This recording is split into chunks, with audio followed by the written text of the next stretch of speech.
What's up, everybody? You watching On Air Nick Drive podcast. Hope you guys having a great day today. And I got Amber Lee with me today.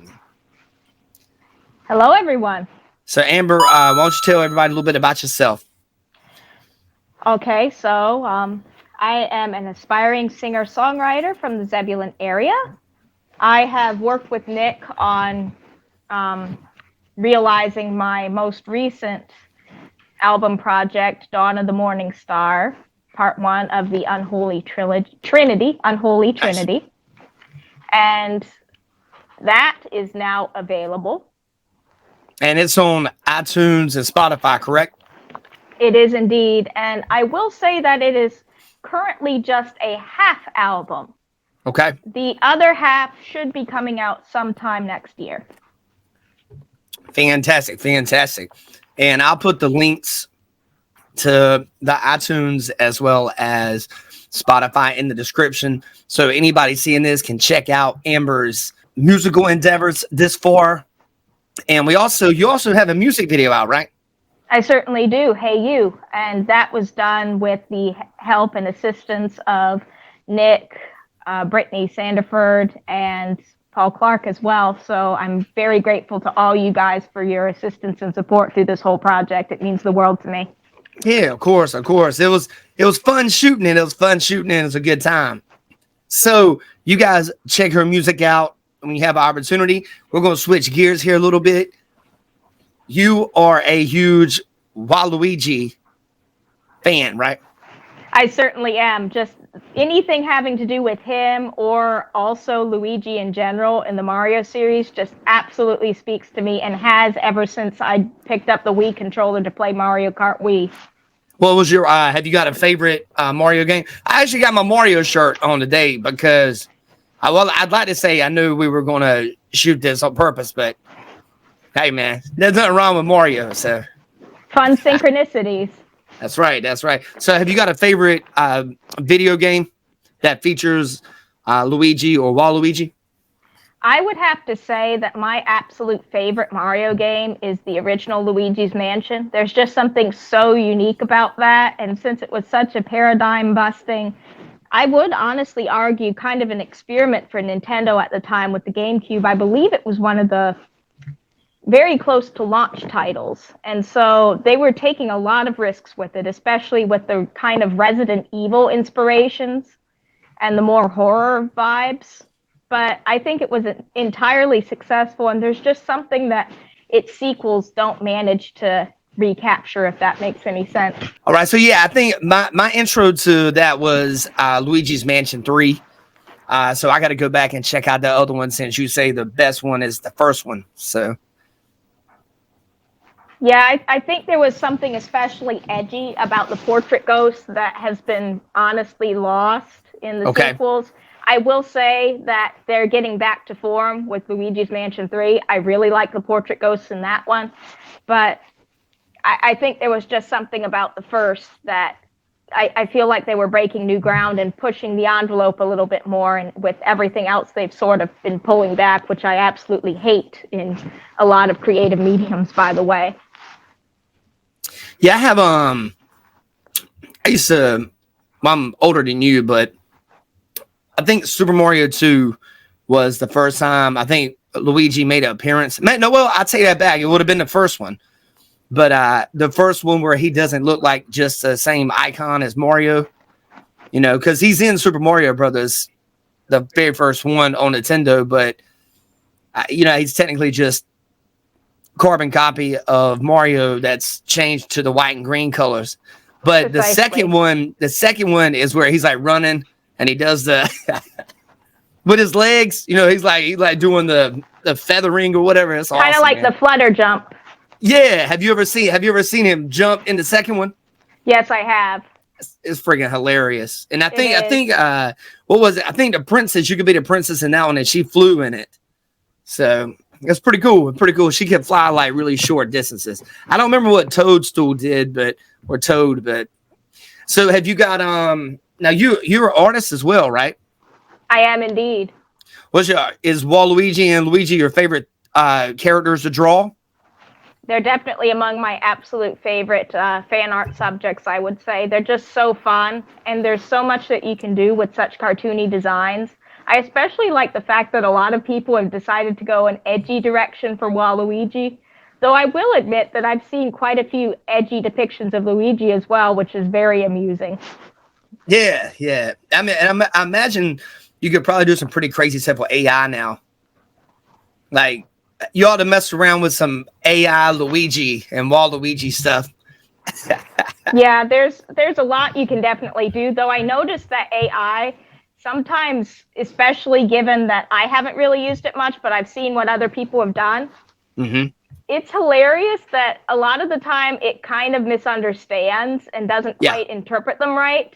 So the most successful AI-based art I have seen of them has been when people have done Photoshops and such after the fact to maybe clean up the initial concept, which, to be honest with you, kind of feels even better than anything that can be generated by the AI. It kind of gives you that human element where the computer can't quite understand, but we have a little bit more conscious knowledge of stylization and such. But I guess even to a sentient computer, we might as well just be stylized abominations too. Yeah. Yeah, I saw one of the big critiques that I've read and stuff, and I mess around with it sometimes with my flyers. AI has a tendency to give human beings like 6 or 7 fingers. And I got to think, and I'm like, it might be pretty cool if I had 2 extra fingers. I mean, yeah, but the funny thing is, one of the biggest complaints I have seen among fellow artists is people hate to draw hands and they hate to draw feet. But the funny thing is, both of those subjects are things that I extremely enjoy drawing. So, you know, there's a comic book artist named Rob Liefeld from the 90s, and he was just like this super popular guy. And his critique, the critique of him, that he was like, I mean, this dude was like through the roof when it came to sales and super popular, but he had trouble drawing feet. But it was so crazy because he did like a bunch of different stuff. I think he created, if I'm not mistaken, I might have to look this up, but I think he created Deadpool as well. And they made Deadpool after this DC character that they were, Marvel has a character and then DC will make one similar if it does good. You know, so they're kind of both ripping each other off. Exactly. Yeah, but he created Deadpool, if I'm not mistaken. And Deadpool was a play on a character in DC called Deathstroke the Terminator. And of course, there seems to be a little useless information there. It's not too useless, I don't think. And the funny thing is, I feel like there's definitely parodic aspects of Deadpool, especially. I don't know if that was there from the outset or if it was just something that future people kind of added onto. But there's just something so utterly fun about the character that honestly, he appeals to me in a way that a lot of comic book characters don't really. And so that gives me a lot more willingness to learn about him and a little bit more interest. He just seems so fun, and it's not like something that takes itself too seriously, if that makes any sense. Yeah, he's like one of the few characters that breaks that wall and like talks to the audience. Exactly. Like in the middle of a fight scene, he'll like look at the camera and say like, "Oh my God, this guy's got claws," and then he goes back to start fighting him. You know, but he did that in the comic books as well. You know, he would talk to the writers and the artists. And be like, "Hey man, why can't you make my arms bigger?" or something like that. You know, just something stupid. You know, what's some more of your hobbies you have? Well, I will say that one of my fondest hobbies has been finding obscure electronic music on YouTube. I must say that in recent years, that's kind of gone down the tubes a bit just because I've been so busy with my, real life and all these types of interests. But back in the day, like when I was a teenager, I used to spend a lot of time just looking through the recommendations of like Eurobeat, Italo disco, and it was like just an entirely different world. So next up, we're going to chat a little bit about something. You brought up something to me the other day I thought was pretty funny. So you go ahead and lead on this. Certainly. So you're a very big WWE fan, and while I'm a bit of a novice, there's just some aspects of WWE that I find fascinating, even just as a at the moment outsider. And something I couldn't help but take note of, especially when I was watching this compilation of funny WWE moments. Goldust had this extremely Deadpool-like moment that I couldn't get over, because I was like, this is a Deadpool moment. This is a comic book scene come to life. Right. Yeah, Goldust, I can see some similarities with them. You know, Goldust was I mean, that was an awesome character, man. He's actually in the WWE Hall of Fame, if I'm not mistaken, which he should be, you know. But I remember like when I was young, he like came out, and a lot of the things he was doing was like taboo at that point in time. And you know, it was hilarious to watch Goldust, because he was just so crazy and so out there. And you know, it's like Deadpool though. Deadpool's crazy and out there, you know.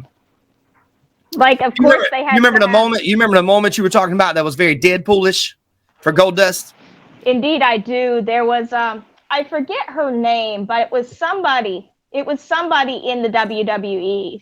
Yeah. One of the ringside ladies or something, and she was leaning forward, kind of into the ring, just, you know, very into something she was watching, and kind of trying to encourage one of the fighters at that moment. And what happened was Goldust got right beside her and started making funny noises and mocking her every movement. And so what she said was, "Are you mocking me?" And then he just said, "Yes, I am," and started literally dancing.